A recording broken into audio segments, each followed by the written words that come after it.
Et puis nous retrouvons en direct de Benghazi cette fois-ci, c'est-à-dire nous sommes donc à l'est du pays, dans la zone désormais tenue par les insurgés. Bernard-Henri Lévy, qui, vous le savez, va souvent sur le terrain et voir, observer ces guerres lointaines, qui ne sont pas si lointaines évidemment. Bonjour Bernard-Henri Lévy, vous nous entendez bien ?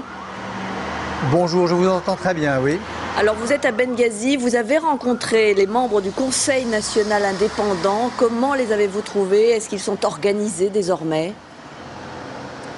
Écoutez, organiser, c'est beaucoup dire, car ce comité, ce gouvernement provisoire s'est constitué à partir de rien il y a quelques jours et d'une manière totalement improvisée, mais malgré tout, une détermination incroyable, une force de caractère qui force le respect et une certitude dans la victoire contre un Kadhafi qu'il juge à la fois criminel, suicidaire et dangereux pour le monde. Ce qu'ils ne m'ont cessé de répéter, c'est que nous n'avions rien vu, nous les démocrates du monde, avec Ben Ali et Moubarak.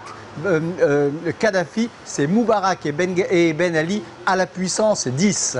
Alors justement, quelle issue possible, à votre avis, et peut-être aux yeux justement de ce conseil indépendant pour le colonel Kadhafi qui est toujours donc retranché à Tripoli?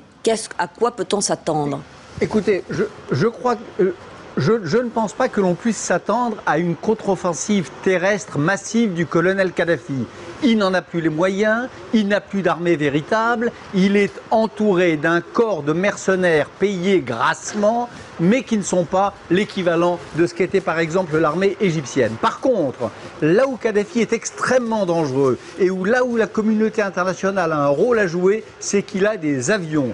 Que ces avions peuvent, premièrement, réaliser un véritable viva la muerte pétrolier, d'où l'enjeu de Ras Lalouf et de Baïda, ces deux villes dont je vous confirme en effet qu'elles sont tombées depuis hier entre les mains des insurgés. C'est capital. Si Kadhafi a le contrôle de ces villes, il est capable de réaliser le grand embrasement pétrolier que dans sa tête de dément il rêve probablement. Et deuxièmement, il a des chasseurs qui peuvent, à partir de la base de Sirte, venir mitrailler la foule qui se réunit tous les jours, qui tient la corniche de Benghazi. Donc la communauté internationale aujourd'hui, me semble-t-il, a le pouvoir, et c'est ce que lui demande le gouvernement provisoire de Benghazi, d'aider à mettre hors d'état de nuire l'aviation de Kadhafi. Hors d'état de nuire en brouillant ses systèmes de transmission, hors d'état de nuire en bombardant deux aéroports, l'aéroport de Sirte, un aéroport au sud du pays qui est la tête de pont pour les mercenaires qui viennent du Tchad, du Niger et du Mali, et en bombardant le bunker de Kadhafi qui sert aussi de base de départ pour ses œuvres de mort. Merci beaucoup Bernard-Henri Lévy d'avoir témoigné dans ce journal et merci de votre analyse et de ses précisions.